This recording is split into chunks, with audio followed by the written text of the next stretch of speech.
You are listening to I'm Refocused podcast with your host, Shemaya Reed. This podcast is designed to inspire you to live your purpose and regain your focus. Now, let's tune into today's podcast. Hey, this is I Am Refocused podcast. We are here on a Thursday. You already know what time it is, man. It's 10:07. We are here with my boy Rico Rodriguez, the owner of Rockefeller's Barbershop here in San Antonio. Man, he's been down with us for a long time, and we are so appreciative. It's holiday season, man. We are going to be celebrating Christmas on December 25th. And, man, today is the 6th of December. I want to just welcome back to the show the mayor of Live Oak, Mary Dennis. How you doing today? Oh, good morning. I am doing great. So before we get into the fun holiday season topics, if someone has not met you yet on this podcast, give us a little summary of Miss Mayor Live Oak, Mary Dennis. Well, thank you so much. Thank you guys so much for having me back. I really appreciate it. Was very excited to get the invitation. So thanks again for this opportunity to come and talk a little bit about my favorite thing, and that's the city of Live Oak, Texas. Well, as some of you may know, I have been mayor now for the last 8.5 years. Last time I was here, I was serving my 4th term. I'm now on my 5th term. This past year, I did have an opponent come forward for a couple days at least, and he said he was going to be running for mayor, and he said, I'm happy to meet you and look forward to talking, about what I've done. But a few days after he signed up, he came in and said, well, never mind, I changed my mind. I don't want to run against you. So I did not have an opponent. So I'm now starting my 5th term and 8.5 years now serving as a mayor of Live Oak. And I was just thinking about it the other day. I had no intention, no interest at all in public service, but I moved to my house and it was an unpaved street, and my neighbor said, Mary, let's go down to City Hall and see about getting a road paved. And I really didn't want to go because I liked the dirt road because it reminded me of my grandma's house in Mississippi. But anyway, we went down, got the road paved, and I got interested. I was like, oh, this is kind of cool. And so while I was there, somebody said, well, we've got an opening on one of the boards, which was the planning and zoning, which is an excellent place to learn a lot about how city government works. And so I did that for a couple of years, and then someone said, well, we got an opening on city council. Would you like to run? And I was like, well, I never ran for a public office, but I'll give it a try. And I got out, and that was my first term on city council, which I did 2.5 terms. And I lost that first race, about 25 votes, but I was appointed about 9 months later. I ran again 2 years later. I lost by 2 votes that time, and I was appointed after just a few meetings. And then I remember my daughter Christina called me and she says, Mom, I think you should be the mayor. I said, Christina, I think you're crazy. But anyway, I ran for mayor, and on that time I did have a tie, and we had the runoff, and I was successful in the runoff, and I've had one of the races mayor since, and that time we won by about 72% of the vote, and I've not had an opponent the last couple of times now, so it's been a good run. And I truly believe that your life is about service, about giving to others, about fulfilling God's purpose in your life, and that's by helping others. So it's been a great thing for me, and so I appreciate it, and still having fun. And I like, at this point in my life, it has to be fun. So I'm enjoying it, and I've got great residents, a wonderful staff, and a great council to work with. So it's good. What's amazing about it is you make it look very easy. That's what my city manager says. He says, Mary, you're making it look too easy. Now, I'm sure your crazy schedule is just a balance of what's next, because Live Oak is really popping. If I could say that. Yeah, it's popping. It's popping. It's what they would say in today's young generation is lit right now in the city. Yes, from like the community to the business. And it's perfect timing because it's the holiday season, Christmas. And what is your favorite thing about the holidays? My favorite thing about the holidays are Christmas lights. I love, love, love Christmas lights. I don't know why, but I love the Christmas lights. I love the Christmas carols. And Christina says, Mom, you cannot listen to Christmas carols all year long. So like the day after Thanksgiving, I turned to the holiday Christmas channel so I can listen to Christmas carols because I love Christmas carols. But I love the smell of Christmas with the pine and the cookies baking and just everyone seems like people are in a better mood, like they're nicer. And I really like that. But what I wonder is that why aren't we like that all the time? Why is it hard to say thank you or excuse me or I appreciate it? And so sometimes I'm baffled by that. But I take it. I can take it. We are, it seems like it's a time where the world does come together, to say, let's be kind to each other. And so I think that that's a good thing. And that is true. It feels really warm. The atmosphere changes. I mean, everyone's in the Christmas spirit, quote unquote, because you see the decorations, you see the people shopping, getting gifts for the families and the kids and friends, all that. For you and your family, what is some of your traditional practices during the holidays? Well, we've got a couple of traditions. My daughter's always saying, Mom, we can make new traditions. But I sometimes those old ones are the ones that you've known your whole life and you feel good about them. When Christina was growing up, that's my daughter, we would have her pick out a child to buy gifts for. And that way we were trying to teach her that it's not always about receiving gifts, but about also giving. So that was one of the things we did. And as her 3 children got older, we would go downtown to help maybe pass out food or help maybe a homeless person or family that was in need. So those are the kind of things that we always like to incorporate into our day of receiving gifts and spending time with our families. We try to also make sure that we are giving to another family too. And that's something that we've continued down through the years. And does the Mayor of Live Oak have a favorite Christmas song? I do. I have so many Christmas songs. And I heard they just took the one I like off the radio. Oh, man. In the cold outside, baby. I love that song. With Dolly Parton singing it. Yeah. I think it's a cute little song. But I like the traditional, Silent Night, Away in the Manger, Jingle Bells, and I like the soul holiday music too. A lot of Luther Vandross. I love his Christmas music, and Whitney Houston too. We cannot keep going without talking about some amazing events coming up. We have a event, Christmas in the Park, on December 15th. Oh my goodness, that is such a fun time. It is one of my favorite events. And I say favorites because the families are out, the kids are out there. It's usually freezing cold, but it's so much fun still. But the park will be transformed into a winter wonderland. That will be at the Live Oak Main Park.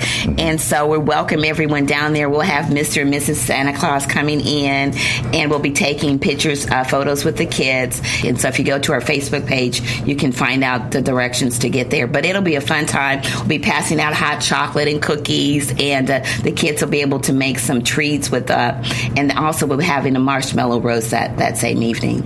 And two, if we backtrack to December 11th, we have another event, Wellness on Wheels. Yes, we've got Can't Remember Our Little Fur Friends. So we'll be doing an event where you can come out, get vaccinations for your pets, and it'll be at a low cost to you. And so that's another great event we do too also. And we're also collecting pet food for the animals in our shelter for the holidays too. So we don't want to forget our furry friends. And speaking, we touched on holiday tradition, but we cannot forget, even though Thanksgiving holds the food, what is some of the dishes you do in Christmas, on Christmas time? Well, my favorite one is my coconut pineapple cake. Okay. And I don't even like coconut pineapple cake, but I can make a mean coconut pineapple cake. And so, because what I love, though, and that is making the 7-minute icing. I love that beautiful, how it whips up in the pan with the 7-minute icing. And my sister-in-law, Michelle, she's the one who taught me how to do that. So that's one of my favorite dishes, as a coconut pineapple cake that I like to do. And not eat, but I like to make it. So, guys and ladies, if you are hungry right now, I do apologize, because that sounds really good. Yeah. But before we wrap up this segment, I also want to talk about with Christmas being in the spirit. Everyone's in the spirit of Christmas right now. Mm-hmm. There are people who, sometimes this year can be a reminder of something sad. What words of wisdom will you give to those out there who may know somebody who may have the blues during the holidays? It's so funny you asked that, because this morning I was thinking about, for a lot of people, this is a sad time because they have memories of someone that they've lost, and how then, we expect for everybody to be jolly and all and a good, but I think that really comes down to remembering the reason that we celebrate this season. And it's not just an American holiday, but it's the world stops to recognize the birth of Christ. And I think if we keep our focus in on the real reason for celebrating the season, and that's to celebrate the birth of our Savior. And I was thinking, some people say, well, I'm offended if you say Merry Christmas. I just want you to say Happy Holidays. I said, well, you go Christmas shopping, you put up Christmas lights, you give Christmas presents, you eat Christmas cookies, you take Christmas time off vacation. So we're saying Christmas for everything else. I'm saying Merry Christmas, not to offend anyone, but the reason that we're celebrating is like when somebody say Happy Birthday, Mary. Well, Happy Birthday, Jesus. And so anyway, but I definitely think that it's a time then we should reach out to those who've lost loved ones, who are perhaps sad during this time. And maybe that's something that you can take on as a project. You know someone who's going through, or maybe this isn't a happy season for them, to reach out to them and spend time with them, or send them a note, send them a text. Now you can just send them a text these days. But it doesn't cost anything to be nice to someone. Yeah, I remember growing up is always seeing people on the street, or in stores, always, hey, Merry Christmas, especially when you get closer to December 25th. So if you're listening right now, like you see someone at work, you see somebody out while you're shopping, just say Merry Christmas. Get in the holiday spirit. That's it. Smile a little bit more. Be happy, because like you said, this is the time of the year where people tend to just be a little bit more happy, more warm, and, just keep this in mind. Yeah. After Christmas. Let's keep it going. Let's keep this happy thing going. Sometimes it only lasts for 40 hours, but hopefully that can be a New Year's resolution, that just be more happy and caring with other people. Man. Yes, I think it's so simple. Just be kind. Just be kind. Well, before we go, man, we are going to talk about in the next segment about some business news happening in Live Oak, Texas. Well, I look forward to that, yes. So don't touch that iPhone, that smart device. We will be right back.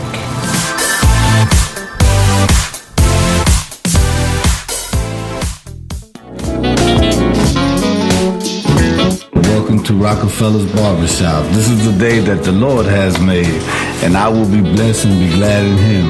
Today I want to introduce myself. My name is Rico Rodriguez at Rockefeller's Barbershop here in San Antonio, Texas, 1733 Babcock Road. My phone number is 210-782-5188.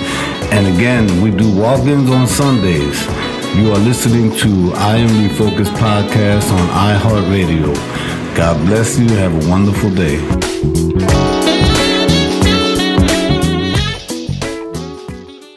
Does your website need more traffic? Well, visit overflowcafe.com today. They make websites popular, and over 41,000 people use their service to gain more customers. They are winning our business. What about you? Visit overflowcafe.com today.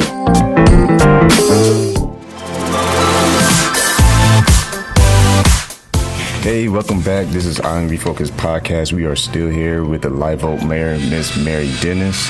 And man, we're having fun. We're talking about the holidays. We're talking about Christmas. We're talking about getting the Christmas spirit. But also, in this segment, before we end the show, we're going to talk about some of the business news happening in Live Oak, Texas. Man, what's currently happening right now in Live Oak City? Well, I tell you, Jamar, we've got so much going on in the city of Live Oak.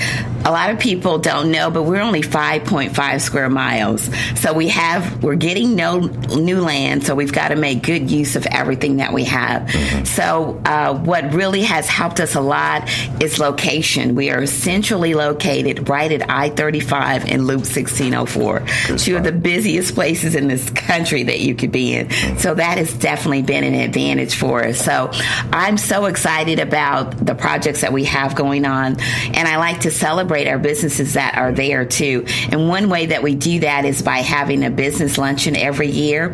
And so we invite all of our businesses, over 700, we invite them all in to come have lunch at our civics, at our conference center, and do a luncheon for them. And so we really like to celebrate our businesses that are there, because I always say that we are appreciative that they've chosen to do business in Live Oak. And another program that we have is called our VIP program, where businesses can come in, make applications for up to $5,000. We'll help them with facades, with painting.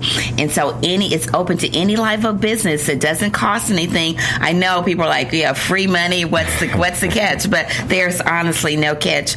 Our economic development puts into that fund about $100,000. Wow. And so we have monies there. Just come in, make a simple application, and we'll even help you with the application. And so that's one of the things that's important to us, is that we not only bring in new businesses, which is good, but we also want to celebrate the businesses that are there. And that also extends to home businesses too, people that work out of their homes. And so a business owner is listening to this right now and like, man, I must have been Patrick underneath the rock. I didn't know anything about this. Where can they find this information? Good question. What they could do is reach out to Donna Lauder. She's our economic development executive person. And you can reach her at 210-653-9140, extension 2219. Again, that's Donna Lauder, City of Live Oak, at 210-653-9140.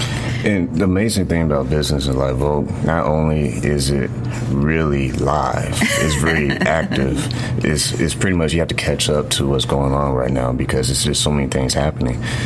What is some of the advice you have for businesses out there who are a little shy? Well, I tell you what, one of the things I get to hear from a lot of business owners is that they come in to get their permits or, ask questions, and they say, you all are so very warm and welcoming. You make us feel like family. Yeah. And I really appreciate it about our staff, is that, because that's important to me, because this is my family, my Live Oak family, and that we do try to make everyone feel welcome. We'll help you work through whatever process that you have. And so our fire department's good with inspections. We got a wonderful development services department that will help you with the things that you need to get your business started. And so we want you to do business in Live Oak. So we're going to do everything we can to make that as easy as possible.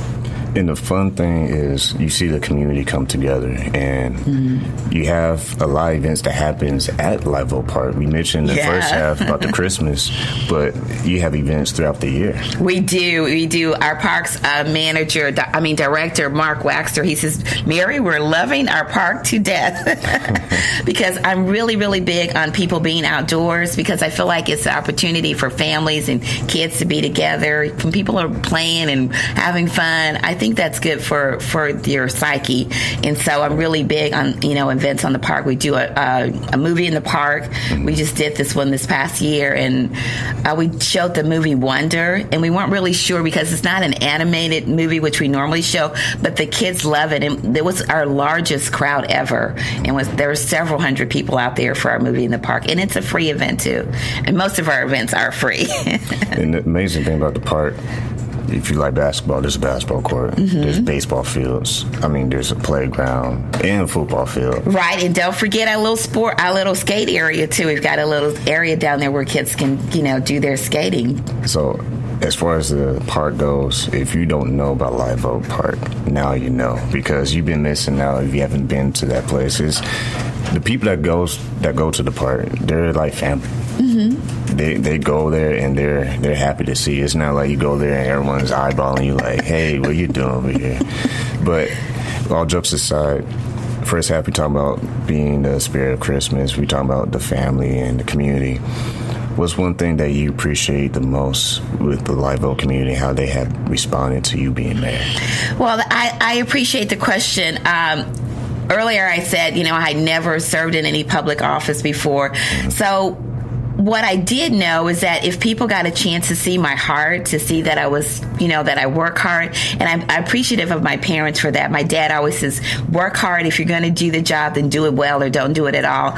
So that is who I am. So I knew nothing to do but to give this my all, and the residents have been super supportive, very, very, just very encouraging, and I really appreciate their confidence and support that they've given me for the last 8.5 years serving as mayor. If you guys don't think she's busy, trust me. After this show, she is going to Austin for a very important meeting. So, yes, because and that meeting is going to be the Texas Municipal League, which I was president of 2 years ago, and it's about 1,200 cities belong to this league here in Texas. And starting in January 2019 will be a legislative year. So our friends in Austin will be busy normally doing things that are bad for cities, and we'll be there kind of making sure that doesn't happen, trying to protect our cities and allowing cities to be able to do the jobs that we know are best. I always say that the governor has his place, and I as a mayor have my place. My residents, if their trash doesn't get picked up, they're not going to call Austin and ask to speak to the governor. They're going to call me. Yes. So let cities do the jobs that we were elected to do, and so that's our battle always with Austin every 2 years. So that's what that meeting is about. And with your schedule so airtight, how do you keep yourself focused? That's really good, and I think that's. To me, that's like the most important question, because I say if you don't take care of yourself, you can't take care of others. So I'm really, really big on taking care of myself. I have what I call Mary Day, and everybody should have whatever your name is. A Mary Day. Yeah. Just take time for yourself. Do things that you want to do. And sometimes for me, that is just staying in my house all day doing absolutely nothing, watching Westerns, and that's what I love to do. So, I'll make sure that at least once a week I take a day for myself, but every day I try to do something for myself, because I think that every day matters. Every day counts. And that's a great transition, because in order to better yourself in life, you got to have that mindset. Mm-hmm. So let's go back a little bit before we end the show. Because everything prepared you to now. I believe so. What was your mindset before you were mayor, when you was growing up? Who made you stay focused on the tasks and assignments that were given to you? Like, who was your biggest inspiration? This is a crazy story, but it's a true story. My dad was a military man, so we traveled around the country and the world. And he was stationed in Fort Bragg, North Carolina, and we lived in Spring Lake, North Carolina. And I remember this distinctly. I was sitting on the grass playing with my Barbie dolls, and I had my little Barbie dolls all lined up on the grass, and I was combing their hair and giving them some food, which was the grass, cutting a little piece of the grass. And from that, I was 9 years old, and I knew from that moment, not understanding it all, but I knew that my life was going to be about serving others. Yeah. And I, didn't think about it at that moment, but at that moment, I did know that whatever my life was about, it would be about serving others. And I've had great mentors down through the years. I always love older seniors and people that are there, because I feel like they're where I'm trying to get to. So maybe they know something I don't know, and I need to listen to them. Sure. So I always was around my grandparents, great aunts and uncles, a wonderful mother-in-law. Her name was Sammy Dennis, and she was probably the most influential person in my life. She really believed in me. She really kind of took me under her wings and taught me how to be a young woman, how to be a wife, how to be a mother. And so all of those things, hearing my dad say, if you're going to do a job, do it good or don't do it at all. Or my mother, hearing my mom say, you can do anything you want to do. You can be anything you want to be. You just have to work hard, have a good personality. And she said, that'll take you far. So, things like that. And sometimes I try to say that to my people every day. I try to encourage somebody, I'm just running to them. If I'm in the restroom and I'm coming out of a place, I said, thank you for keeping the restroom clean, because everybody's job is important. And I do think that we should never look down on anyone doing anything, because it takes the whole body to make it work. So your finger is just as important as your toe is your head and your eyes. So all of us working together, I think if we encourage each other more in whatever place we are, I think it would be a better world.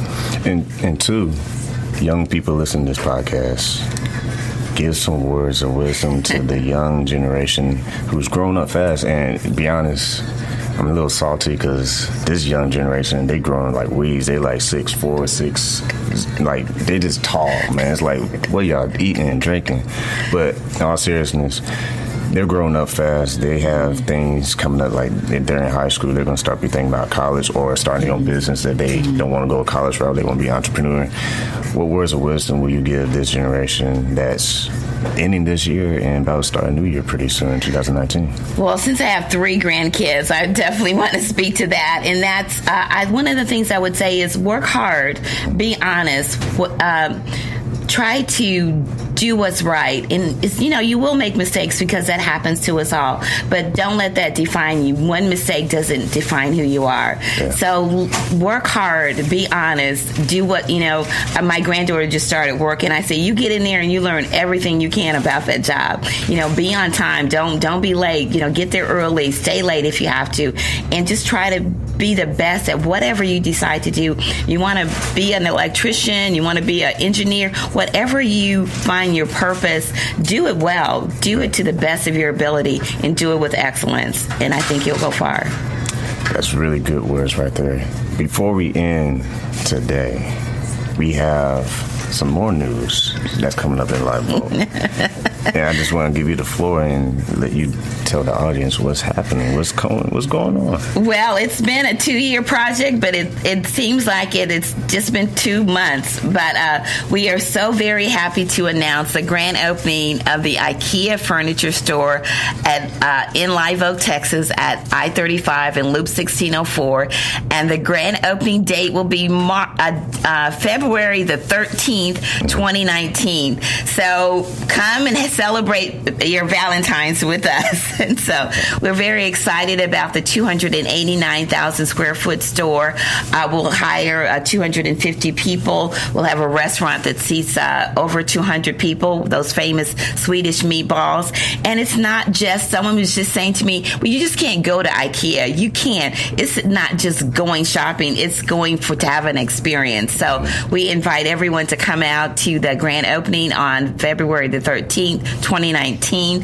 And details will be on our Facebook page. And so we are super excited about that project. And it's not just the IKEA. This is in the Live Oak Town Center, which will have other restaurants, commercial businesses, entertainment venues. So we're very excited about the Live Oak Town Center project, which is coming to life in Live Oak, Texas. You have to understand, Live Oak City is really making some noise right now.